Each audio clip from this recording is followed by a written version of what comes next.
Bienvenue sur Africa 24 dans cette nouvelle édition du 12-15. Voici les titres de l'actualité. La 44e session ordinaire du comité de suivi de l'accord de désarmement, démobilisation et réinsertion des groupes armés au Mali. Cette rencontre organisée ce 27 juillet était l'occasion pour les participants d'aborder la mise en œuvre de l'accord de paix de 2015. À l'ordre du jour notamment, le projet de loi sur la police territoriale. La 10e édition du Salon de l'action gouvernementale au Cameroun, un événement organisé jusqu'au 31 juillet au Palais des Sports de Yaoundé. La stratégie nationale de développement 2020-2030 est au cœur des débats. Et puis, accroître l'employabilité des jeunes Tchadiens, c'est tout l'enjeu d'un programme initié par l'organisation Bet Al-Nadja. Les détails à suivre dans ce journal. Mais tout d'abord, une nouvelle attaque meurtrière dans la région de Tillabéri au Niger. L'offensive perpétrée ce mardi a causé la mort d'au moins 18 civils, un bilan auquel s'ajoutent également 3 blessés. À l'origine de cet assaut, des individus armés non identifiés qui ont pris pour cible le village de Aloukoira. Situé dans le sud-ouest du Niger, la région de Tillabéri, proche de la frontière avec le Mali, est souvent le théâtre d'incidents de ce type commis par des groupes djihadistes affiliés à Al-Qaïda ou à l'État islamique. À titre d'exemple, en mars dernier, la région a été la cible d'une attaque sanglante. Au moins 58 personnes avaient été tuées. Elle s'est tenue ce mardi. Au Mali était organisée la 44e session ordinaire du comité de suivi de l'accord de désarmement, démobilisation et réinsertion des groupes armés. À l'heure où le pays est toujours confronté à des défis sécuritaires, cet événement était l'occasion pour les autorités de faire un point sur l'accord d'Alger signé en 2015. Les précisions de Marie-Raphaël Antolo. Face à une multitude de défis politiques et sécuritaires provenant des attaques perpétrées par les groupes armés, le gouvernement malien a signé un accord de paix avec les deux coalitions de mouvements signataires du pays en mai et juin 2015, visant à désarmer, démobiliser et à réinsérer les groupes armés dans le pays. Le 27 juillet 2021, le pays a tenu sa 44e session ordinaire du comité de suivi de cet accord. Point fort de cette rencontre, l'opérationnalisation des bataillons reconstitués de Gao, de Tombouctou et de Kidal. Dans l'approche également de cette loi de orientation et de programmation militaire et même la sécurité nationale, les accords de paix, notamment la composante désarmement, n'ont pas réellement été intégrés. Toutes les prévisions financières qui avaient été faites dans la loi de programmation militaire et également la loi de programmation de la sécurité nationale n'intégraient pas essentiellement la composante désarmement. Et lors des négociations des accords d'Alger, il avait été prévu que les opérations de DDR, démobilisation et réinsertion des anciens combattants, seraient financées par la communauté internationale avec une quote-part qui reviendrait au budget national du Mali. Et 7 années après, nous revenons à la case du départ, car les engagements qui avaient été pris par la communauté internationale n'ont pas été honorés. L'accord de paix sur le désarmement, la démobilisation et la réinsertion des groupes armés vise à permettre aux ex-combattants à intégrer les forces de sécurité et de défense du pays. Selon le ministre de la Réconciliation, de la Paix et de la Cohésion nationale, chargé de l'accord pour la paix et la réconciliation nationale, la mise en œuvre de l'accord permettra d'amoindrir la souffrance des populations face aux attaques des groupes armés en cette période de transition. Et aujourd'hui, le gouvernement du Mali est contrarié par le fait que nous sommes à 8 mois de la tenue des élections et malheureusement, la majeure partie des groupes rebelles et des mouvements insurrectionnistes continuent d'être armés. Donc tant que le désarmement ne sera pas une réalité, cela peut remettre en cause le processus électoral en tant que tel. Et cela constitue parfois une entrave dans le cadre de la médiation internationale conduite par la communauté internationale pour pouvoir permettre au Mali de sortir de cette situation de crise. Car aujourd'hui, si le désarmement n'arrivait pas à être une réalité, cela peut être considéré comme un argument de trop pour la transition politique en cours, pour pouvoir justifier un prolongement éventuel alors du mandat des autorités actuelles. Outre l'opérationnalisation des bataillons reconstitués, l'examen de l'opportunité de la relance du DDR accéléré pour atteindre l'objectif de 3000 combattants, la relance des consultations dans la perspective de l'adoption du projet de loi sur la police territoriale et l'initiation de la concertation de fond sur les réformes institutionnelles et politiques découlant de l'accord ont également été évoquées au cours de cette rencontre. Dans le reste de l'actualité, la création d'une salle d'opération dédiée à la lutte contre le coronavirus en Tunisie, une mesure actée par décret présidentiel promulgué par le chef de l'État Kais Saied ce mercredi. Selon un communiqué de la présidence, cette salle d'opération aura plusieurs missions. Elle devra notamment effectuer différents suivis, celui de la situation épidémiologique, du stock des équipements, mais aussi de la campagne de vaccination. La direction de cette salle sera ensuite chargée de soumettre au président de la République des rapports hebdomadaires. Le Cameroun organise actuellement la 10e édition du Salon de l'Action gouvernementale. L'événement qui se tient jusqu'au 31 juillet au Palais des Sports de Yaoundé est centré sur la stratégie nationale de développement 2020-2030, une initiative lancée l'année dernière et visant à faire du Cameroun un pays émergent. Joël Maribalo.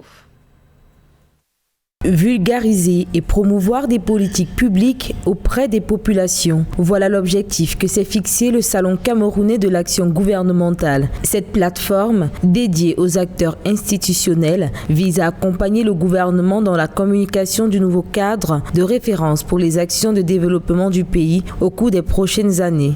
Eh bien, la 10e édition du Salon de l'action gouvernementale placée sous le thème du DSE à la stratégie nationale de développement vise justement à permettre à tous les citoyens de s'approprier ce nouveau cadre que vient de mettre en place le gouvernement de la République, tout simplement parce que il est important que les citoyens se l'approprient pour qu'ils puissent véritablement proposer des actions ou accompagner dans le cadre de sa mise en œuvre. Eh bien, pour matérialiser cet événement, nous avons pensé à une série de conférences qui justement se rapprochent de cette thématique centrale des conférences sectorielles. Au-delà des conférences sectorielles, vous pouvez voir une vaste exposition des administrations publiques, environ 200 administrations publiques présentes à cette édition du Salon de l'action gouvernementale.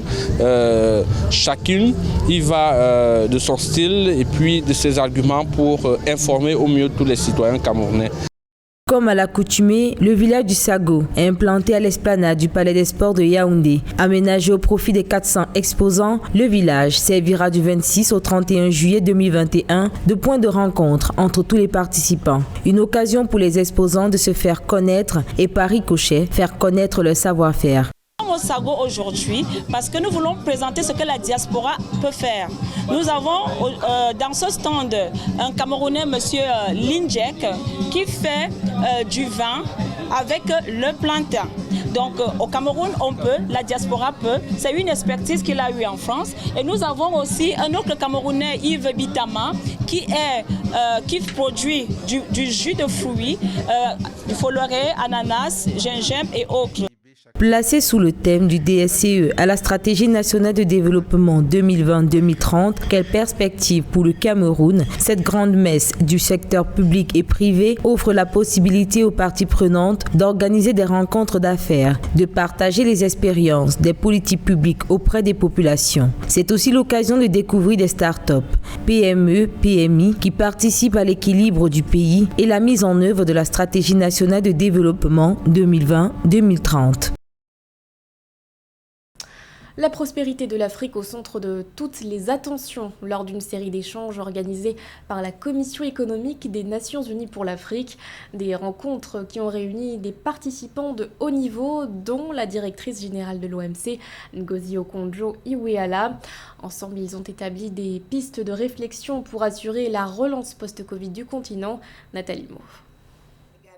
Brainstorming au sein de la Commission économique des Nations Unies pour l'Afrique en vue d'une relance économique durable du continent africain. L'Afrique doit passer le cap de la simple riposte contre le Covid-19 pour sortir le continent de sa première récession économique en 25 ans, conséquence majeure de la violence de la pandémie de Covid-19. Il est tout de même à féliciter que la crise a démontré la capacité des pays africains à faire preuve de bonne gouvernance sanitaire à l'échelle régionale.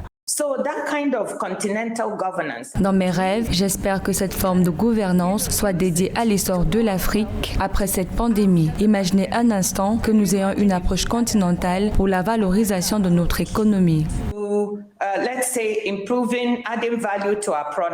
L'Afrique regorge d'importantes ressources capables d'impulser son développement en marge de la crise sanitaire. Sur le plan humain, les femmes et les jeunes sont des leviers sur lesquels les investissements en faveur du développement peuvent être dirigés. Autre voie possible pour le relèvement économique de l'Afrique, accroître l'attractivité des industries et du secteur privé.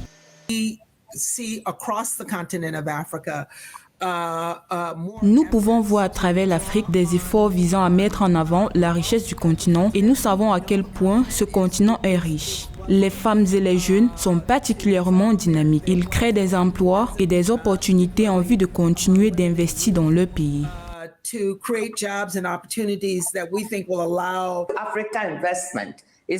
Les investissements consentis par des Africains sont de plus en plus importants et nous devons rendre le climat des affaires favorable aux investisseurs africains. C'est important pour la création des emplois et la valorisation de notre savoir-faire. Je puis vous garantir que nous avons un grand marché qui n'attend que ça.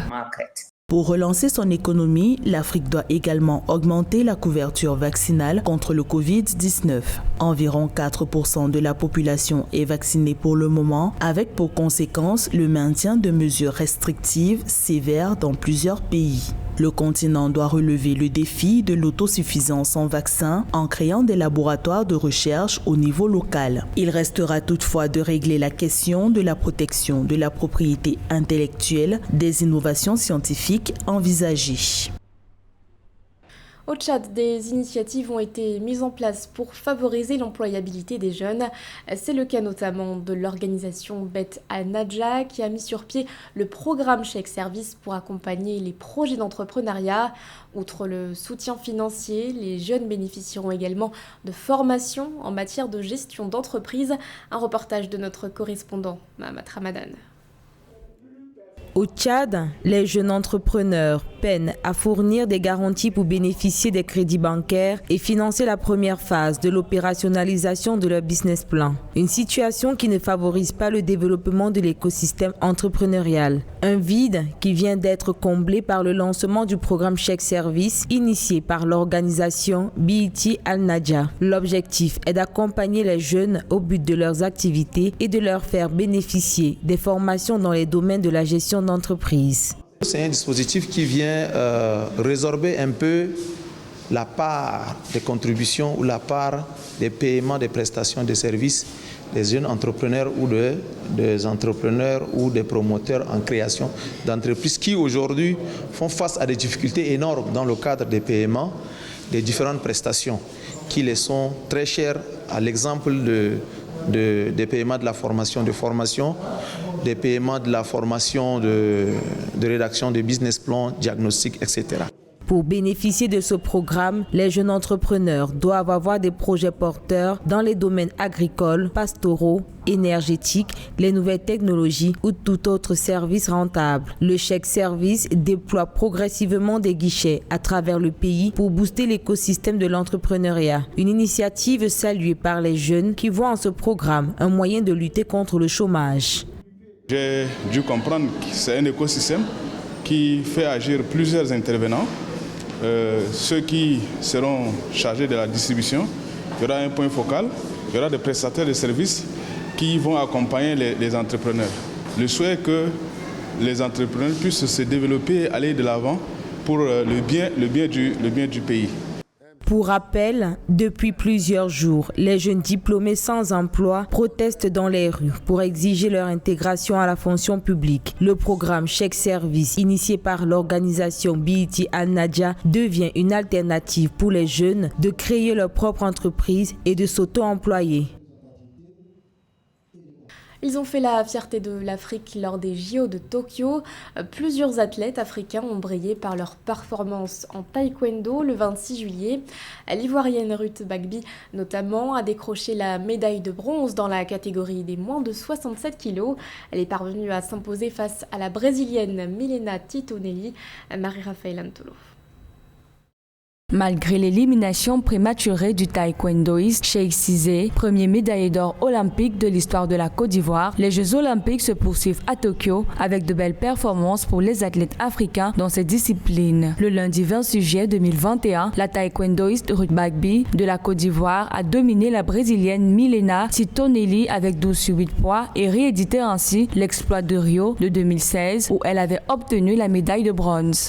Ce que je pense de la performance des Africains en taekwondo à ces Jeux olympiques, c'est qu'elle est en net recul par rapport aux derniers Jeux olympiques de Rio. Maintenant, il faudrait savoir qu'il y a eu la Covid qui a cogné dur et on peut tout simplement être très heureux de la médaille de bronze de notre Ruth Bagby, qui a vaincu quand même la brésilienne Titonelli en finale de bronze, c'était pas donné. Bon, maintenant pour les autres, on a vu les Abdul Razak et tout le reste qui sont passés à la trappe. On pense que ce sera bien pour la prochaine fois. L'Égyptienne Hedaya Malak surclasse l'Américaine Paige McPherson avec 17 sur 9 poids. Après sa défaite en quart de finale, la vice-championne olympique est sortie victorieuse des repêchages face à la Tongienne Maïlia Maipaseka avec 19 sur 0 poids.